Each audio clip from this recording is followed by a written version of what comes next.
नमस्कार दोस्तों, स्वागत है आपका।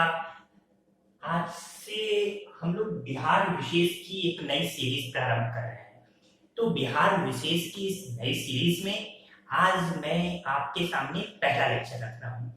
इसके बाद ये सीरीज लगातार चलती रहेगी और मुझे पूरी उम्मीद है कि आपकी जो परीक्षा होने वाली है 66वीं बीपीएससी, तो जब भी वो परीक्षा होगी तब तक सारा सिलेबस बिहार विशेष का ये मैं कवर करा चुका हूँगा। इसके अलावा आप साथ साथ बने रहिए और बेहतरीन तरीके से पढ़ते रहिए। तो आइए सबसे पहले देखते हैं कि बिहार विशेष में सबसे पहले कि बिहार का नाम बिहार क्यों पड़ा। तो 12वीं शताब्दी में जो उदंतपुरी विहार था, जहां पे तुर्कों ने आक्रमण करके बख्तियार खिलजी के नेतृत्व में आक्रमण हुआ था और बिहार पर पूरा कब्जा हो गया था तुर्कों का। चूंकि बिहार में प्रारंभ से ही बिहार जन्मस्थली रही है, यहाँ बक्सर के किनारे गुरुकुल में वाल्मीकि जी के आश्रम में रामचंद्र जी ने शिक्षा ग्रहण की थी। इसके अलावा बिहार गौतम बुद्ध जी को बिहार में ही ज्ञान प्राप्त हुआ था।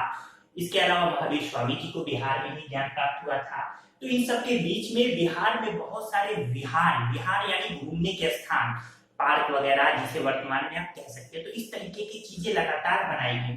तो इनमें इन विहारों की अधिकता होने के कारण इसे प्रारंभ में विहार कहा गया, यही अपभ्रंश होकर बिहार बन गया। तो इस तरीके से बिहार का नाम बिहार क्यों पड़ा, ये चीजें आपने जानी और सीखी। इसके बाद है कि बिहार का प्रारंभिक नाम। तो ऋग्वेद में वेद 4 होते हैं, ऋग्वेद, सामवेद, यजुर्वेद और अथर्ववेद। सबसे प्राचीन वेद ऋग्वेद। तो ऋग्वेद में बिहार का नाम कीकट या कीकर मिलता है। कौन कौन सा? कीकट या फिर कीकर। जबकि अथर्ववेद में बिहार का नाम व्रात्य मिलता है। अथर्ववेद में ये राजा महाराजाओं की का पूरा वर्णन मिलता है। यहाँ से बिहार की पूरी श्रृंखला मिलती है कि कैसे कैसे बिहार में शासन चला। तो सबसे पहले हरियंक वंश था, ये सब मैं बाद में डिस्कस करूंगा इतिहास के पन्नों से। हरियंक वंश था। इसके बाद से फिर नागवंश, इस तरीके से नंद वंश, इस तरीके से यहाँ पे फिर मौर्य वंश। तो ये एक श्रृंखला चली थी। तो ये पूरी श्रृंखला का वर्णन भी मैं आगे करूंगा जैसे जैसे हमारे लेक्चर्स आगे बढ़ेंगे। फिलहाल आपके लिए यहाँ जानना जरूरी है कि पाटलिपुत्र जो कि पटना का नाम है, प्राचीन नाम, तो पाटलिपुत्र का संस्थापक कौन था? उदयन। इसको उदयन भी कहते हैं। हरियंक वंश का यह उदयन तीसरा शासक था। तो हरियंक वंश बिंबिसार, हरियंक वंश का संस्थापक कौन था? बिंबिसार था। फिर अजातशत्रु, फिर उदयन। तो इसकी भी चर्चा हम लोग करेंगे। इसके बाद में बिहार की स्थापना देख लेते हैं। तो 1 अप्रैल 1912 को बंगाल प्रेसिडेंसी से अलग होकर बिहार और उड़ीसा राज्य बने। तो ये तत्कालिक इस समय ये बंगाल जो प्रेसिडेंसी थी, जिसमें बिहार, उड़ीसा और बंगाल ये 3 क्षेत्र शामिल थे। अब बंगाल को अलग कर दिया गया और बिहार और उड़ीसा को एक साथ कर दिया गया। तो स्थापना कब हुई थी? 1 अप्रैल 1912। लेकिन इस उड़ीसा को भी 1 अप्रैल 1936 को अलग किया गया। इस तरीके से बिहार उड़ीसा से अलग कब हुआ, या फिर बिहार राज्य का निर्माण कब हुआ? केवल बिहार। तो ये है 1 अप्रैल 1936। स्थापना दिवस 22 मार्च को मनाया जाता है बिहार का। बिहार से झारखंड अलग हुआ था 15 नवंबर सन 2000 को। इसके बाद पटना का संस्थापक कौन माना जाता है? शेरशाह सूरी। याद रखिएगा, पाटलिपुत्र का संस्थापक पूछे तो उदयन या उदयन, और पटना का पूछे तो शेरशाह सूरी। इसके बाद से है बिहार का प्राकृतिक विभाजन। 3 रूपों में विभाजन किया जा सकता है। यहाँ देखिए, बिहार के उत्तर में नक्शा मैं बता दूं आपको, जो बिल्कुल नए हैं, नहीं जानते हैं, तो ऊपर उत्तर है, नीचे दक्षिण है, इधर ये पूर्व है, ये पश्चिम है। तो बिहार के उत्तर में एक देश है नेपाल। बिहार की सीमा किस देश से लगती है? एकमात्र देश नेपाल। और बिहार की सीमा कितने राज्यों से लगती है? 3। कौन कौन? सबसे पहले पूर्व में पश्चिम बंगाल, दक्षिण में झारखंड और पश्चिम में उत्तर प्रदेश। तो ये पॉइंट भी याद रखिएगा। तो इस तरीके से बिहार का प्राकृतिक विभाजन जो किया गया, सबसे पहला शिवालिक श्रेणी का तराई क्षेत्र। यहाँ मैं एक भूमिका दे दूं कि ये जो हिमालय है, हिमालय की 3 श्रेणियां हैं। कौन कौन सी? सबसे पहली श्रेणी जो है वो बृहद हिमालय के नाम से जानी जाती है। दूसरी श्रेणी मध्य हिमालय या लघु हिमालय के नाम से जानी जाती है, और तीसरी सबसे निचली वाली श्रेणी ये शिवालिक हिमालय है। तो ये जो श्रेणी है, जब यहाँ से चट्टानें टूटती हैं तो सबसे नीचे यहाँ पर पत्थर वगैरह जमा हो जाते हैं, यानी चट्टानों के जो ठोस है वो जमा हो जाते हैं। ऊपर से जब बर्फ पिघलता है, हिम पिघलते हैं गर्मी पाकर, तो इन चट्टानों में पानी जो है वो अदृश्य सा हो जाता है, यानी ऊपर यहाँ दिखाई नहीं देता। इसे भाबर प्रदेश कहते हैं, ऊपर का भाग क्या, भाबर। जबकि इसके ठीक नीचे जहाँ चट्टानों के बाद अब पानी दिखाई देने लगता है, इसे कहते हैं तराई का प्रदेश। आपको देख लीजिए, चट्टान बहुत सारे, वहां पानी डालिए, आपको दिखेगा कि वो पानी आपको दिखेगा ही नहीं, लेकिन वही थोड़ी दूर पे वो पानी जहाँ चट्टान नहीं है बहता हुआ नजर आएगा।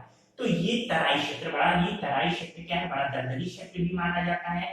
ये यहाँ पे मच्छर वगैरह की पतंगे पनपने की ज्यादा संभावनाएं होती है, क्योंकि बरसात या पानी हमेशा यहाँ आता रहता है।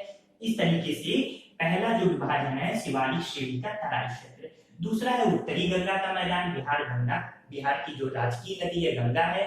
तो ये जो उत्तरी गंगा का मैदान ये इधर, और दक्षिणी गंगा का मैदान यानी नीचे, जिसपे हम लगातार जब मैं बिहार के भूगोल की चर्चा करूंगा तो पूरी चर्चा करूंगा। इसके बाद से है बिहार का राजकीय पक्षी, तो गौरैया है, स्पैरो भी इसे कहते हैं। इसके पहले नीलकंठ बिहार का राजकीय पक्षी था। सबसे कम वर्षा बिहार में कहाँ होती है, तो बिहार में सबसे कम वर्षा वाला जिला औरंगाबाद है। कौन सा, औरंगाबाद। इसके बाद से सर्वाधिक ठंडा जिला तो ये गया है। इसके बाद राजकीय वृक्ष की बात करें तो ये पीपल, राजकीय पशु बैल है, राजकीय मछली देसी मांगूर है, राजकीय फूल गेंदा है। तो ये सब पॉइंट महत्वपूर्ण है, ध्यान रखिएगा। इसके अलावा गंगा नदी का प्रवेश वाला जिला कौन सा है, तो ये भोजपुर जिला है। कुल 38 जिले हैं। बिहार के राजनीतिक संरचना की चर्चा भी धीरे धीरे मैं अगले वीडियो में करूंगा, पर यहाँ एक भूमिका है आपके सामने। इन 38 जिलों में प्रमंडल बिहार में कितने हैं, तो मंडल 9 है। कौन कौन से, पटना, मगध, सारण, तिरहुत, दरभंगा, कोशी, पूर्णिया, भागलपुर और मुंगेर। अगले लेक्चर में मैं बिहार का पूरा मैप बनाकर उसके 38 जिलों को दिखाऊंगा और आपको सभी के बारे में थोड़ी बहुत विशिष्टता भी बताऊंगा। फिलहाल यहाँ मैं एक भूमिका बता रहा हूँ। इसके बाद से सबसे ऊंचा बिहार का शिखर कौन सा है, रामनगर है।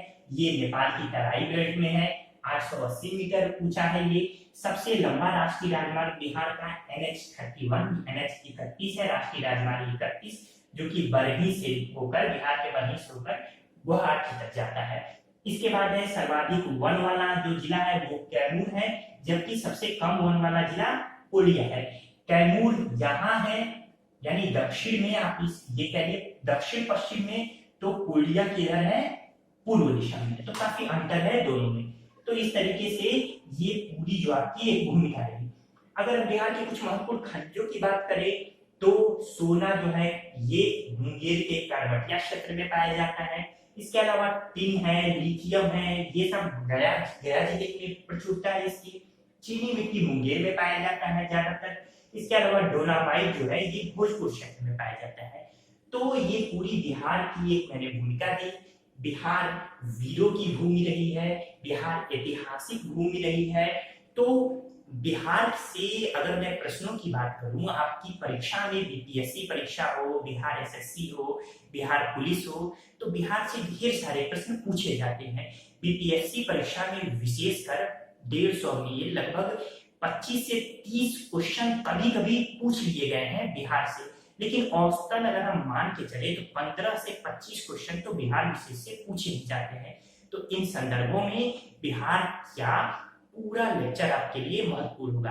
दोस्तों, अगर अब तक आपने ये वीडियो देखा और चैनल सब्सक्राइब नहीं किया है तो इंतजार क्यों कर रहे हैं, चैनल सब्सक्राइब कीजिए, नीचे बेल बटन होगा उसे भी प्रेस कर दीजिए। हाँ, ऑल प्रेस कीजिएगा ताकि वो जो घंटी है ना, ऐसी जो आपकी घंटी दिख रही है, घंटी जब बज जाएगी तो नोटिफिकेशन मिलता रहेगा। अदरवाइज नए वीडियो आएंगे तो आपको नोटिफिकेशन कैसे प्राप्त होगा। तो मुझे उम्मीद है आज का लेक्चर आपको पसंद आया होगा। अपना जो भी सुझाव है, जो भी कमेंट है, कमेंट के माध्यम द्वारा हम तक पहुंचाइए। ठीक है दोस्तों, बहुत बहुत धन्यवाद वीडियो को पूरा देखने के लिए। नमस्कार।